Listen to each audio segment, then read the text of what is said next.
was actually very impressed by it. I wasn't quite sure what it was going to be like, but yes, I was not only entertained, but I was very stimulated to go and read more about Daisy Bates. Daisy Bates, yeah, and Robina Beard was bringing her to life. That's right, yes.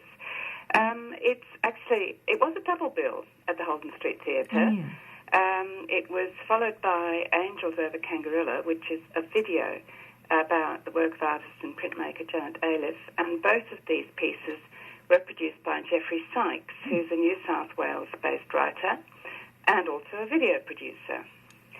So, would you like me to tell you all about it? I really would like to know. Okay, well, Tales of Kabali is a study of the character of Daisy Bates, superbly performed by Robina Beard. Most of us know about this extraordinary woman, although I was surprised when my son, who's studying anthropology, said he'd never heard of her. But then her work in anthropology is only beginning to be taken seriously. She's most famous for her eccentricity. She spent the best part of 50 years camped out alone in the desert, at first in order to study the dwindling tribes of indigenous people and then actively helping them.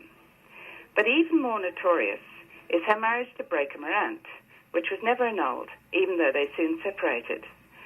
So when she married John Bates, she was knowingly committing bigamy. Mm-hmm.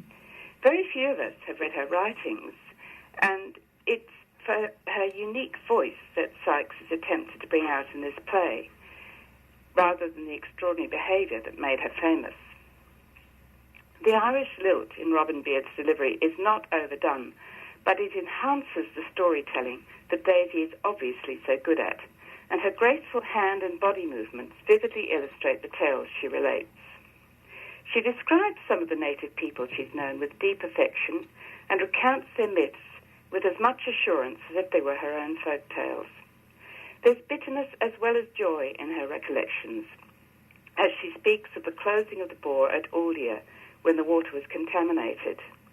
And she's able to make us feel the anguish of the Dreamtime serpent who has to leave the place, taking its spirit with him. The set of this play is effective because of its simplicity, but the words are complex and deserve a second hearing. Sykes has cut the script down substantially from his original version in order to intensify the intimacy of the performance, and I think this was probably a wise move. We were entertained and never exhausted by Daisy's words. So that's what I thought of the first part of the performance. And, in fact, I was expecting to find Daisy Bates a less appealing character than the one that Sykes and Beard present. Mm. She must have appeared imperious and downright irritating to many people. I think she did. Yeah.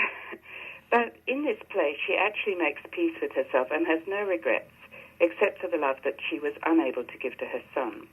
Her real love is for this country and the people to whom it truly belongs, and through them she herself has found a real sense of belonging.